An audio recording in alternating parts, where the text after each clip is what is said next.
everybody, Jewel back again with another amazing astrology video, and we're talking about people with moon in the 8th house today and what that's like when we have this in the birth chart. So this is not a synastry or composite video. This is in my birth chart series here, this video about a natal moon in the 8th house. So the moon in astrology, describes, the way we think, the way we feel, a lot about our unconscious underpinnings. Very much, describes the mother, nurturing things of the 4th house in Cancer, our habits, our patterns, our ingrained, habitual patterns is very much, the thing of the moon, and has very much to do, with the feelings, as opposed to the sun, which is the ego and the expression, describes the father. The moon is the internal things of ourselves and describes the mother. So the 8th house, this is the house of death, taxes, sexuality, things that are buried, underground things, surgery, ups and downs, crisis, difficulties are all found in the 8th house, as well as occult matters, because occult is, means to be hidden. So, things that are hidden or buried are in the 8th house, as opposed to the 12th house, where these are things that are hidden from us. The 8th house are things that we hide. So people that have their moon here, they are emotional survivors. They have typically experienced a great deal of emotional crisis in their lives, and they are very much able to handle crisis as adults, because they've been exposed to it over time and have learned the skills needed to deal with it. So they are excellent first responders. They're very emotionally tough, but at the same time, they are extremely sensitive. So it is one of the more difficult places to have the moon. I find that the 6th and the 8th, people typically tend to have more difficulties with those two placements. They can often feel as if they are in constant crisis. And they can even see this manifested in, events around them throughout their lives. The 8th house is the house of crisis, and the moon, has its different phases. It fills and empties, it waxes and wanes. So it really represents, in whatever house it's in, where the ups and downs are in life. So when we have the moon, in the house of crisis, it's going to be experiencing that theme. And also, Pluto, which is, the house that originally, rules the 8th. This is, representative of that energy that we're talking about, that the moon takes on. So it takes kind of a moon Pluto, kind of moon and Scorpio kind of flavor when we have the moon coming into the 8th. So they feel like they need to be ready for anything when we have the moon here, because they feel that they can't trust the world, because they have often been brought up in an environment where that is the message that they receive. So they're always preparing for the worst. It becomes a habit. So the moon is our habits. It's our ingrained emotional nature. So, planning for the worst, expecting the worst.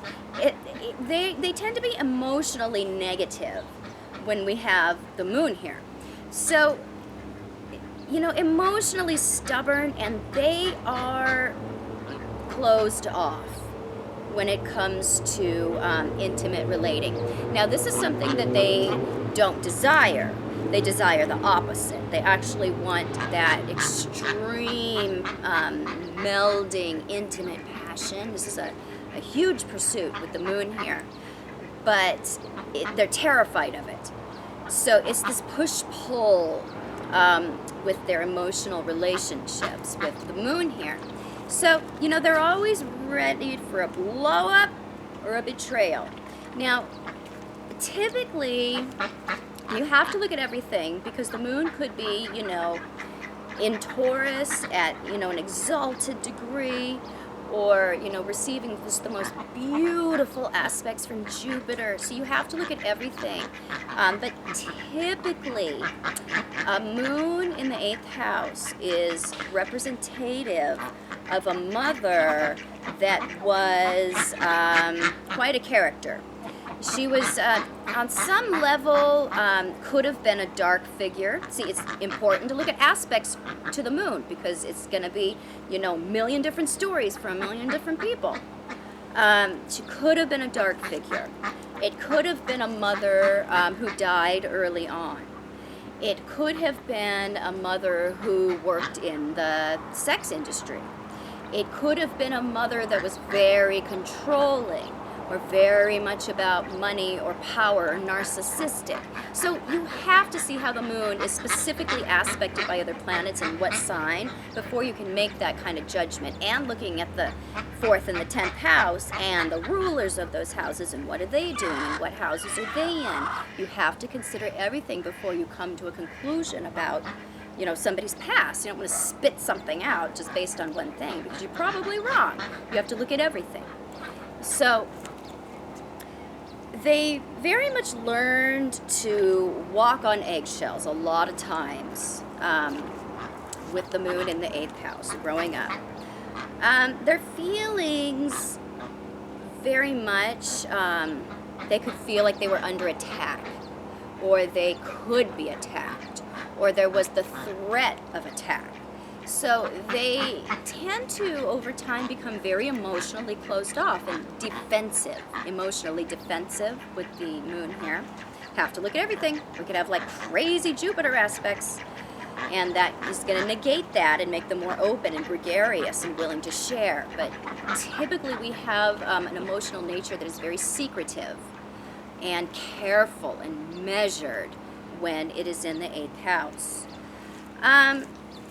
They can be very fascinated with death from a very early age. A lot of times, people with their moon in 8th, these were the goths of high school that were writing spooky poetry in their teenage years, and expressing themselves in dark fashions. So it was, it's an interesting placement. It does lend to some kind of, some degree of an artistic, emotional nature.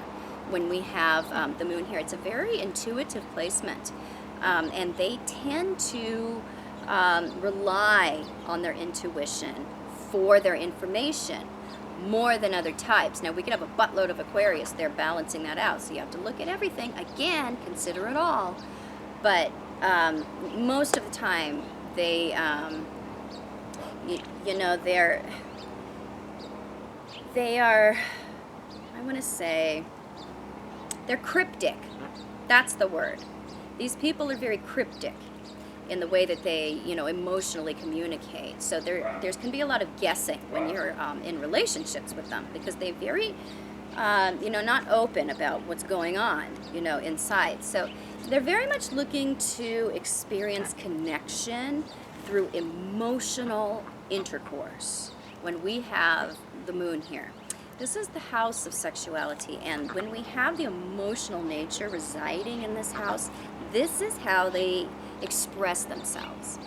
So they can have a lot of fantasies of, you know, earth-shattering sexual connection that, you know, leads to incredible, you know, happiness and psychological healing for them, and that's what they're really after. They're looking to be able to trust enough to bond in a very intimate way. So but they're very difficult to reach. So it's you have to be very understanding about their nature, because they have the urge to merge, but at the same time they are terrified to do so. So they can, it can be one step forward with them and two steps behind, and their partners can feel very much left out of their lives and really not included in the emotional life of people with their moon in the 8th, when people with their moon in the 8th would tell you their version of, they're feeling like they're trying very hard to be open and trusting and honest, and this is what they get for it. So when you're in a relationship with them, their version or their idea of open and honest is probably going to be very different from yours, unless you have a lot of Pluto or Scorpio or moon in the 8th yourself, or with the 8th house ruler perhaps, because trust is very difficult for them. They have to develop it over time, and they have to see you behaving in ways that are trustworthy. They don't take anybody's word for anything with the moon here. They need to see proof, and they are often, that's a theme with them, looking for proof in life, looking for truth in life. And it is very important to be honest with these people, because if they sense a rat, if they smell that anything is off, they will cut you out of their life and never wonder what could have been, because they are not about to be betrayed. And so they tend to perform the frequent preemptive strike in relationships. If they even get a hint that you are being untruthful, or that they are going to have to deal with some kind of betrayal, they're really always on the lookout for that kind of thing. So they're very picky about who they do get involved with, and when they are involved, there is a high expectation of honesty within the relationships with these people. So it is a more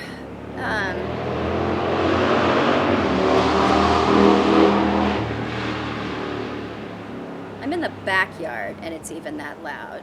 Somebody's got something to prove out there. It's a more difficult placement for the moon, but they can be incredibly mediumistic, incredibly intuitive. They can be very perceptive about other people's motives and become over time emotional x-ray machines, where they make excellent counselors, and these are the ones that will call you on the carpet when you try to lie to them too. They will not tolerate it. They are good at teaching emotional boundaries. Now, they probably have too many of their own, but it is something that they have learned to develop over time. They do have some wisdom when it comes to what's mine and what's yours. A lot of them can still deal with this into adulthood because they're very emotionally porous. They can take on a lot of other people's feelings with the moon here and not even realize it, and feel just chronically poisoned, emotionally poisoned. And that is often due to outside energies. So a lot of visualization is in order for people with their moon here. A lot of meditation and realizing that those aches, those pains, those chronic health issues that won't go away, that is other people's stuff. Body work can often, massage, Reiki, that can often help them a great deal. So, hope you enjoyed my analysis of Birth Moon in the 8th house. I will be back very soon with another super cool video. You can find me on the internet at Truth in Aspect Astrology. You can find me on Facebook at truthinaspectastrology.com. You can find, I'm sorry, mixed up. the internet, truthandaspectastrology.com, Facebook, Truth and Aspect Astrology. I've said this so many times, it's just like so robotic now. I'm not even getting it right because I'm on autopilot now. So, yes, I do private consultation, email for appointment, and I will be back super soon. Bye-bye.